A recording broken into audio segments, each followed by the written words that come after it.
Hello बच्चों, let's read the question. So the question says predict the major product of the following reaction. यानी हमें इस reaction का major product बताना है जिसमें पहले रिएक्शन में जब हमने HBr से कराया तो हमें मिल रहा है A, और जब हमने कंसनट्रेटेड H2SO4 और कंसनट्रेटेड HNO3 से कराया तो हमें मिल रहा है हमारा प्रोडक्ट B.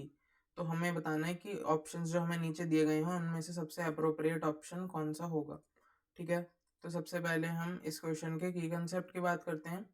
तो इस क्वेश्चन का हमारा जो की कंसेप्ट हो जाएगा वो हो जाएगा reaction mechanism. It will be reaction mechanism.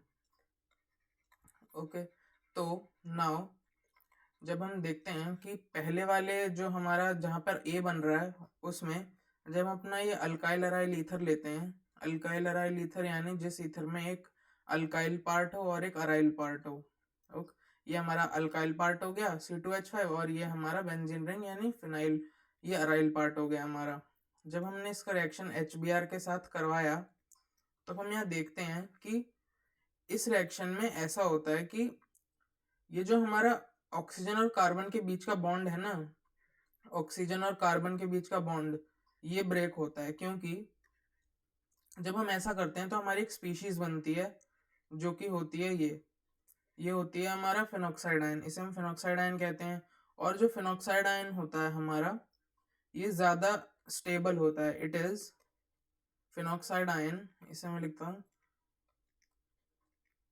ये, यानी phenoxide ion is more stable due to resonance.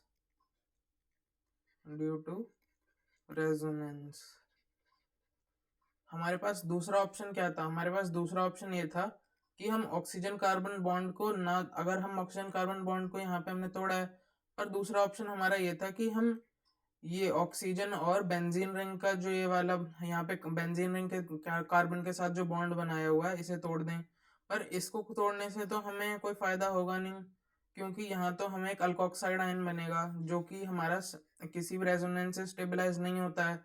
तो इसीलिए हमें तो ऐसा चाहिए कि हमें स्टेबल आयन मिले हमारा. तो इसीलिए हमने यहाँ पर फिनॉक्साइड आयन बनाया. और जब फिनॉक्साइड आयन बन जाएगा हमारा तो जो HBr का ये Br है ये हमारा लिविंग ग्रुप की तरह निकल जाएगा यहाँ से और इस पे हमारा पॉजिटिव चार्ज आ जाएगा. और जैसे ही यहाँ पर हमारा ऑक्सीजन कार्बन बॉन्ड टूटेगा तो ये हमारा जो फिनॉक्साइड आयन है सबसे पहले तो ये हमारा OH में कन्वर्ट हो जाएगा, यानी यहाँ पर ये ऑक्सीजन हाइड्रोजन पर अटैक करेगा और यहाँ बना देगा हमारा फिनॉल. और ऐसे ऐसे यहाँ पर हमारा फिनॉल बन गया और फिनॉल के साथ हमारा बन जाएगा, जब फिनॉल बना हमारा तो यहाँ से तो ये पॉजिटिव चार्ज लेके निकलेगा C2H5, तो ये हमारा बना देगा side product which is C2H5Br which is an alkyl halide. अब हम इसका नाम रखेंगे, इसका नाम हो जाएगा एथाइल ब्रोमाइड. ओके, तो अब हम देखते हैं जब हमारा B बन रहा है तो क्या होगा. तो B तो हमारा बहुत जाना पहचाना रिएक्शन है कि B तो हमारा एक नाइट्रेशन रिएक्शन है.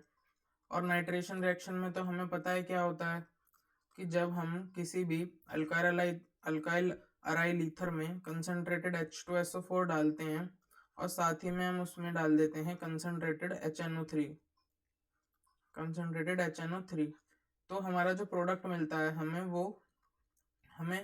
नाइट्रेशन होके मिलता है. और नाइट्रेशन पे हमें कौन से प्रोडक्ट मिलते हैं? ऑर्थोपैरा प्रोडक्ट, क्योंकि हमें पता है कि जो हमारा ये OC2H5 ग्रुप है ये एक हमारा रेजोनेंस स्टेबलाइजिंग ग्रुप है, यानी हमारा प्लस आर ग्रुप है. ये हमें प्लस आर शो करता है. तो ये प्लस आर शो करेगा तो हमारा ऑर्थो और पैरा पोजिशंस पर हमारी इलेक्ट्रॉन डेंसिटी बढ़ जाएगी और उसी वजह से हमारा NO2 ग्रुप यानी जो हमारा इलेक्ट्रोफाइल आ रहा है वो अटैक करेगा हमारे ऑर्थो और पैरा पोजिशंस पर. और ये इसमें याद रखने की बात है कि जो पैरा वाला प्रोडक्ट होता है हमारा वो हम इसमें मेजर प्रोडक्ट होता है. तो अब हम देखते हैं किस ऑप्शन में मैच कर रहा है.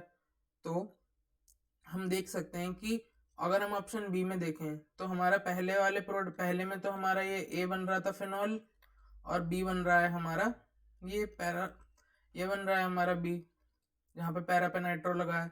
तो हम देख सकते हैं कि ये हमारा ऑप्शन बी से मैच कर रहा है. So option B will be the correct answer to this problem. I hope You understood it well. Best of luck.